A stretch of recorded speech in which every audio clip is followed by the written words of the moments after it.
2007년 2월 26일에 남미에 위치한 과테말라라는 나라에서는 매우 충격적인 사건이 있었습니다. 그것은 도시 한 복판에 엄청나게 커다란 구멍이 생긴 것입니다. 그 구멍은 하루아침에 갑자기 생긴 것으로 너비가 40m, 깊이가 100m인 엄청난 구멍이었습니다. 이 구멍으로 집과 차들이 들어가서 3명이 목숨을 잃기도 했습니다. 이러한 현상을 싱크홀 현상이라고 말합니다. 우리나라 말로 하면 땅꺼짐 현상이라고 할 수 있습니다.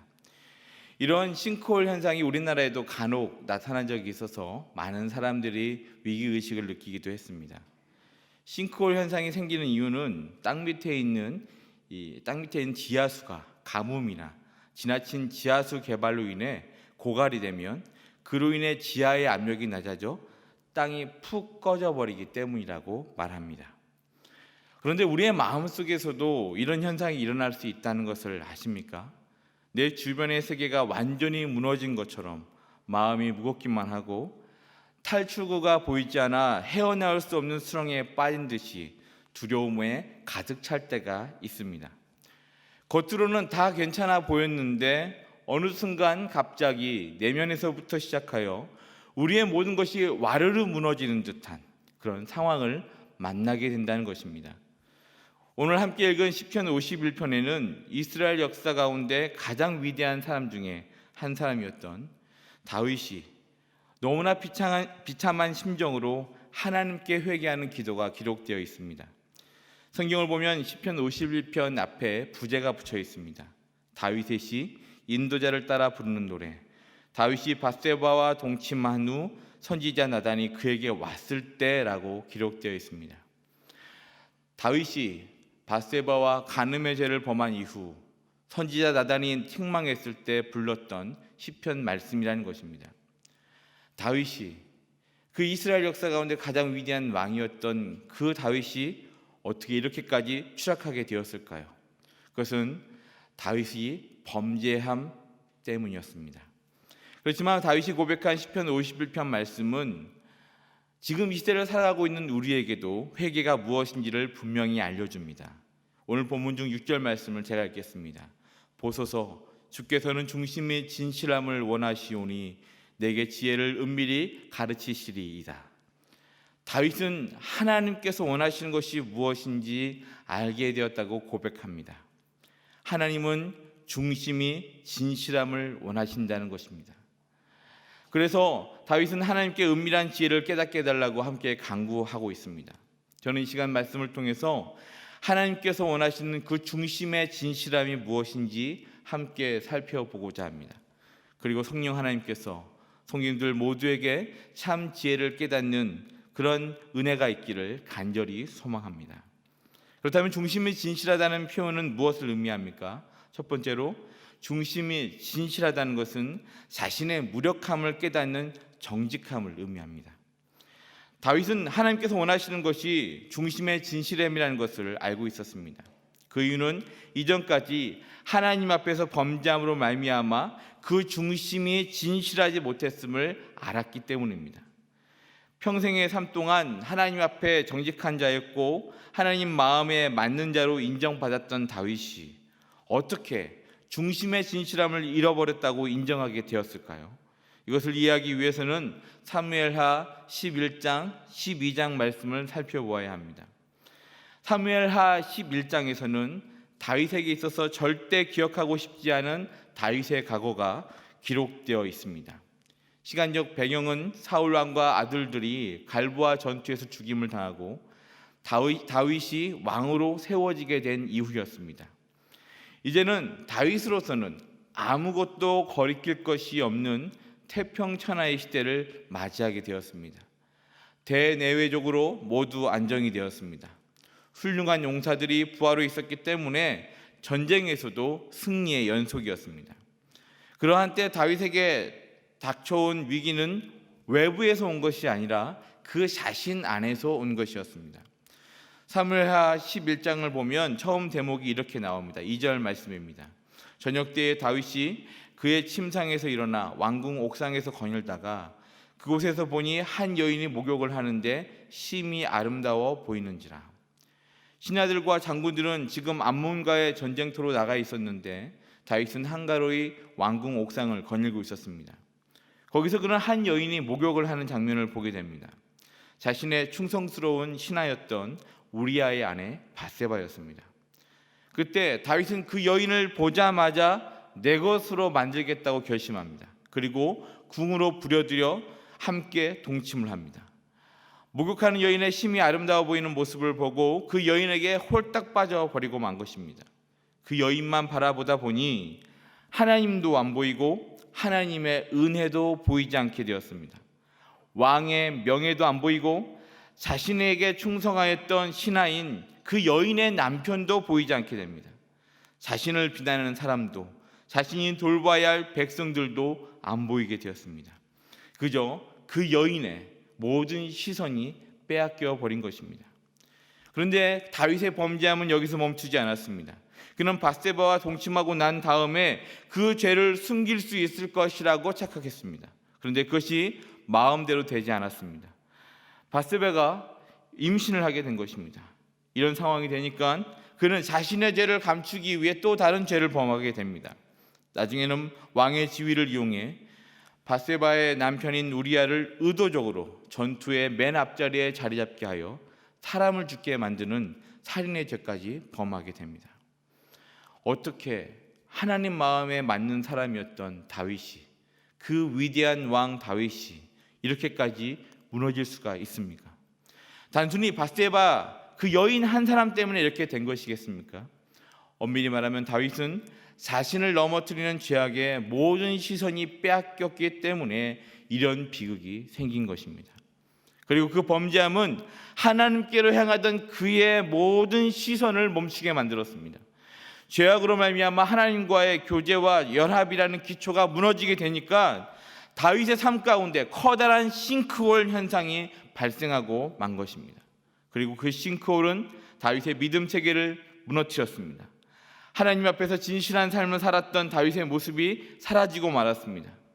다윗의 내면이 먼저 무너지고 난 다음에는 그로 인해 한 가정이 파괴되었고 무고한 생명이 죽는 비극적 상황에까지 이르게 됩니다. 성경에서는 이렇게까지 모든 것이 무너지게 된 것은 다윗의 범죄함 때문이라고 고발을 합니다. 그 범죄함은 하나님을 향하던 그의 시선을 멈추게 만들었습니다. 그리고 자신은 괜찮다고 생각하며 괜찮은 척하는 위선적인 삶 속으로 숨어버리게 된 것입니다. 죄는 우리를 이렇게 만듭니다. 아담과 하와도 하나님의 말씀에 불순종하는 죄를 짓게 되었을 때 그들이 행한 첫 행동이 무엇인지 기억나십니까? 동산 사이에 숨는 것이었습니다. 죄는 우리로 하여금 하나님께로 향하던 우리의 모든 시선을 차단시키고 내 주변에 있는 것에 마음을 쏟아내게 하며 그 안에 숨어버리게 만듭니다. 우리는 그 죄를 계속 품고 있으면서도 지금은 괜찮아라고 생각하지만 어느 순간 그 죄로 말미암아 우리의 삶 가운데 커다란 싱크홀이 생겨 무너지는 것을 경험하게 된다는 것입니다. 오늘 본문에 등장한 다윗이 그의 범죄함을 통해서 그것을 증언하고 있습니다. 그렇지만 다윗에게도 소망이 있었습니다. 그 소망은 다윗이 나단 선지자의 책망을 들은 이후에 자신이 얼마나 연약하고 무기력한 존재인지 깨달았다는 데 있습니다.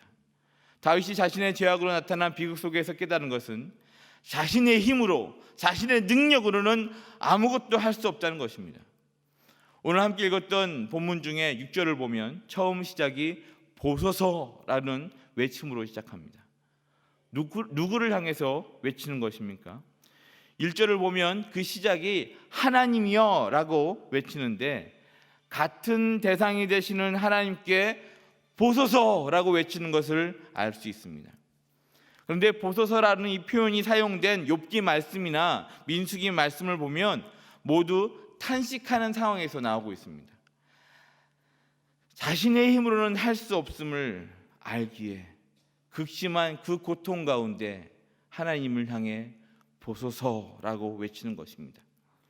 이런 심령을 오늘 읽지는 않았지만 17절에서는 상한 심령, 상하고 통회하는 마음이라고 표현하고 있습니다. 6절은 이 모든 회복의 역사가 우리 인간의 힘과 지혜에 있는 것이 아니라 하나님께 있음을 고백하고 있습니다. 오직 하나님만이 우리를 새롭게 하실 수 있다는 것입니다. 시편 51편에서는 다윗은 그 회복의 역사를 위해 모든 것의 주인 되시는 하나님께 이 회복의 역사를 일으켜달라고 호소하고 있습니다. 오늘 본문에서 다윗은 하나님만이 하실 수 있는 일이 무엇이라고 고백하고 있습니까? 하나님은 지혜를 은밀히 가르치십니다. 하나님은 우슬초로 정결하게 하실 수 있습니다. 하나님은 정결케 하시고 죄를 씻어 눈보다 더 이게 하십니다. 하나님은 즐거움과 기쁨을 채워주십니다. 하나님은 내 죄악을 숨겨주시고 지워주실 수 있습니다. 하나님은 정한 마음을 창조하십니다. 하나님은 구원의 즐거움을 회복시켜 주시고 나를 붙들어 주십니다. 다윗은 이렇게 고백합니다. 이 고백의 의미가 무엇입니까? 인자하신 하나님, 나는 아무것도 할 수 없습니다. 목마른 사슴이 시냇물을 찾기에 갈급함 같이 하나님의 은혜를 사모합니다. 마른 땅이 비를 사모하듯이 오직 하나님만 바라봅니다.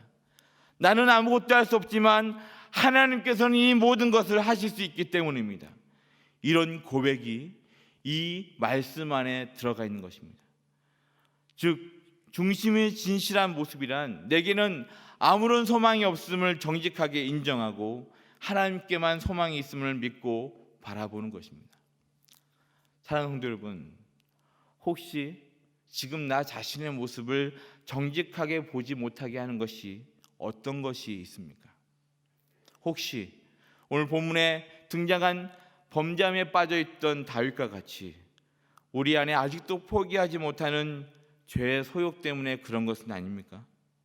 죄악으로 인해 우리의 마음이 무너지고 우리의 내면이 파괴되고 있는 것이 아닌지 우리는 다시 한번 살펴보아야 합니다. 예배의 감격이 사라지고 하나님을 만나고자 하는 간절한 마음이 없다면, 그리스도의 십자가를 바라보면서 아무런 감흥이 없다면 정말 무엇이 문제인지 진지하게 고민해야 합니다. 그리고 하나님을 바라보지 못하게 하는 것이 무엇인지 깨닫게 해달라고 하나님께 호소하며 하나님 앞에서 엎드려야 할 것입니다. 이렇게 나 자신의 모습을 진실되고 정직하게 바라보는 은혜가 있기를 간절히 소망합니다. 다음으로 오늘 본문에 나온 중심이 진실하다는 표현은 무엇을 의미합니까? 두 번째로 중심이 진실하다는 것은 하나님께로 다시 돌이키는 회개를 말합니다. 오늘 시편 51편은 시편의 장르 중에서도 참회 시로 분류합니다. 자신의 죄를 고백하고 회개하는 표현들이 시 안에 가득하기 때문입니다. 그런데 저는 이 시간 근본적이고 중요한 질문을 성도님들께 하나 던지고자 합니다. 하나님께서 이 시편 51편의 이 고백 이후에 하나님께서 다윗의 죄를 용서해 주셨을까요? 용서해 주지 않으셨을까요? 대답해 주셔서 감사합니다. 몇몇 분들은 너무나 당연한 질문이어서 어떻게 대답할지를 모르시는 것 같습니다. 쉽게 생각하시면 됩니다. 성경을 보면 하나님께서 다윗을 용서해 주셨음을 알 수 있습니다. 왜냐하면 사무엘하 12장 이후에서 다윗이 고통의 과정을 겪기는 하지만 하나님께서 다윗을 다시 들어서 사용하셨기 때문입니다. 그렇다면 더 중요한 질문을 던져볼 수 있습니다. 그것은 하나님께서 다윗을 용서해 주신 그 근거는 무엇입니까? 다윗이 하나님 앞에서 회개 기도를 하였기 때문에 용서해 주신 걸까요? 애통하는 마음으로 자신의 옷을 찢고 소리를 치며 하나님께 매달렸기 때문에 용서함을 받는 것일까요? 여기서 회개라는 개념에 대해서 한번 생각해 볼 필요가 있습니다. 만약에 이런 판사가 있다고 생각해 보십시오. 어떤 사람이 연쇄살인을 저질러서 법정에 섰습니다. 그 사람은 재판을 받는 동안 자신이 얼마나 큰 죄를 범했는지 아주 깊이 깨달았고 판사 앞에서 눈물을 펑펑 흘리면서 죄를 고백하고 잘못을 빌었습니다. 그 고백이 얼마나 간절하고 절절했던지 판사는 그 말에 감동하여 무죄를 선언해버리고 맙니다. 이 죄인이 어떤 사람이었습니까? 연쇄살인을 저지른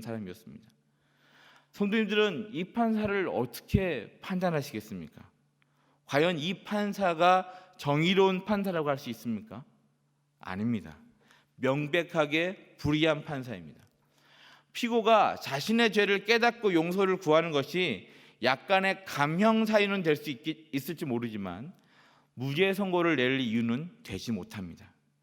죄를 지은 사람은 법 규정에 따라 죄값을 치르는 것이 옳은 일이기 때문입니다. 판사가 이를 무시하고 자기 주관대로, 자기 마음대로 무죄 선언을 해버린다면 그것은 판사 자신이 법을 어기는 것이고 따라서 불의한 판사가 되는 것입니다.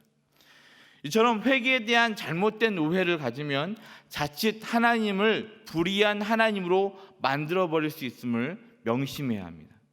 하나님은 죄와 함께 하실 수 없는 거룩하신 분입니다. 그리고 하나님은 언약에 신실하신 하나님이십니다. 하나님이 이스라엘 백성들과 관계를 맺을 때도 율법을 통해서 언약을 맺으셨습니다. 하나님의 인자하심은 이 언약 속에서 나타납니다. 히브리어로는 이것을 헤세드라고 표현합니다. 즉 하나님의 인자하심과 사랑도 하나님께서 세우신 법을 거스르지 않는다는 것입니다. 왜냐하면 하나님은 언약에 신실하신 하나님이시기 때문입니다. 그런데 우리 인간이 회개하는 어떤 행위를 통해서 우리의 모든 죄가 용서받았다고 말한다면 그것은 우리의 어떤 행위가 하나님의 뜻을 바꾸거나 하나님을 움직였다고 말하는 것과 같습니다. 만약에 우리가 회개하는 어떤 표현이나 행위를 통해서 하나님께서 용서해 주셨다고 한다면, 아니 그렇게 생각한다면 하나님을 인간의 뜻대로 움직이고 심판을 결정하는 불의한 하나님으로 만들어 버릴 수 있습니다. 사랑하는 성도 여러분, 우리의 죄가 용서받을 수 있는 것은 회개를 하는 어떤 행동 때문이 아니라 예수 그리스도의 십자가를 통해 우리의 죄값을 대신 치르셨기 때문에 가능하게 된 것입니다.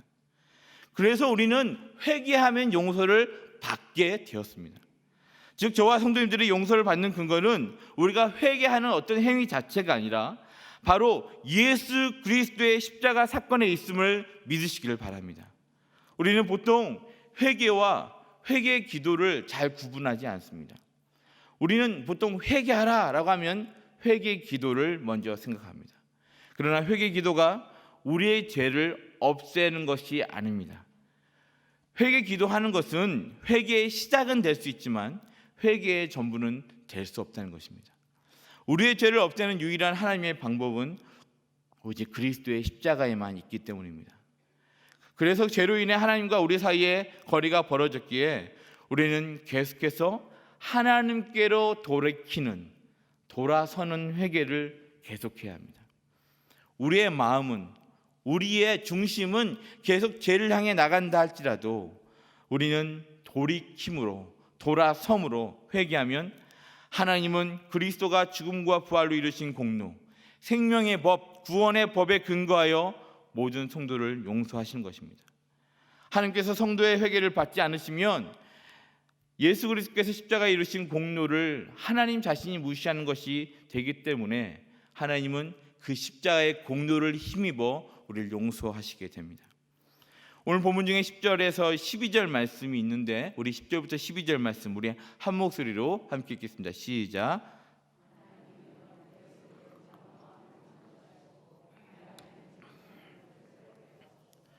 나를 주 앞에서 쫓아내지 마시며 주의 성령을 내게서 거두지 마소서.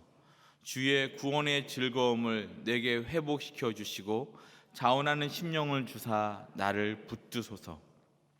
다윗은 모든 죄사함과 구원의 역사가 하나님께 있음을 고백하고 있습니다. 다윗이 그 회개하는 이 기도 때문에 용서함을 받은 것이 아니라 하나님께만 바라보며 하나님께 돌이키고자 하는 그 결단과 헌신이 있었기 때문에 하나님은 그를 다시 사용하신 것입니다.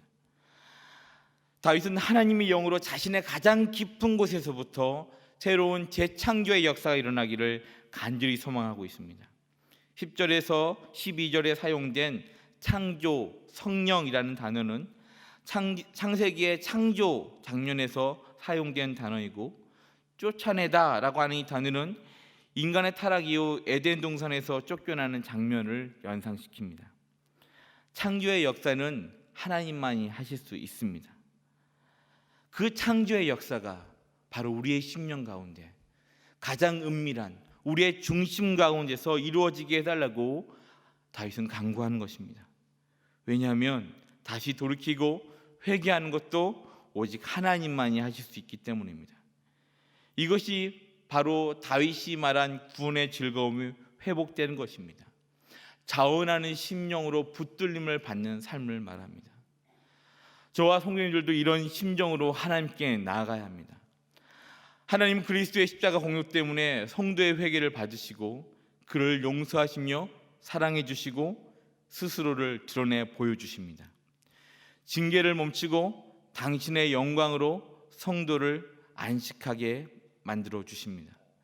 성도는 다시 구원의 확신과 하나님의 사랑을 누리게 되며 예배와 기도 가운데 하나님을 만나게 됩니다. 바로 회개를 통해서 하나님께 돌이키고자 하는 그런 중심의 진실함을 통해서 나타나는 것입니다. 하나님께서 우리에게 회개하라고 촉구하실 때는 분노에 가득한 호통이 아닙니다. 오히려 세상에서 가장 부드러운 음성이라 할 수 있습니다.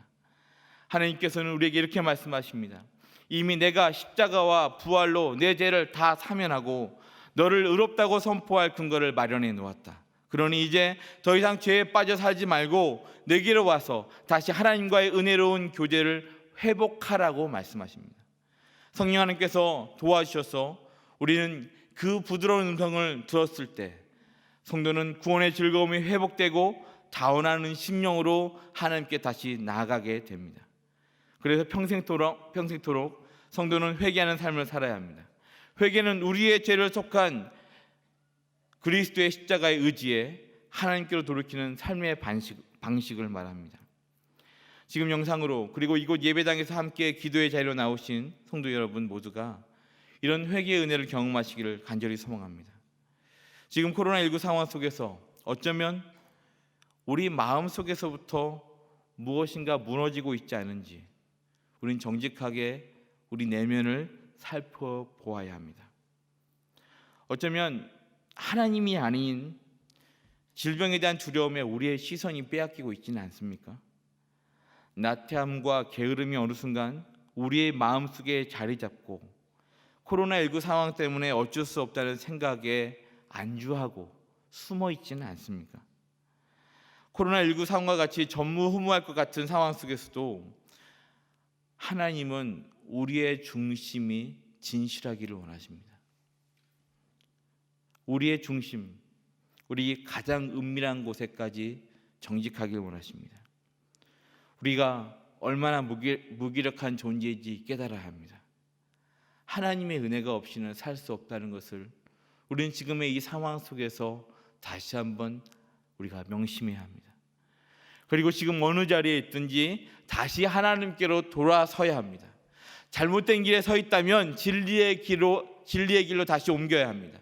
잘못된 방향으로 가고 있다면 다시 돌아서야 합니다. 물론 우리의 힘으로 할 수 없습니다. 예수 그리스도의 십자가의 공로로 하나님께 나아갈 수 있습니다. 성령 하나님께서 우리 가운데 임재하셔 도와주셔야 합니다. 하나님은 겉으로 드러나는 어떤 행위로 돌이키기를 원하신 것이 아니라 우리의 중심이 진실하게 정직하게 하나님 앞으로 돌아오기를 원하십니다. 다윗이 하나님의 그 신실하심과 인자하심을 붙잡고 하나님을 바라보았던 것처럼 저와 성도님들도 예수 그리스도의 십자가로 인해 성령 하나님의 도우심을 구하며 하나님께 나아가는 은혜가 함께 하시기를 주님의 이름으로 축복합니다.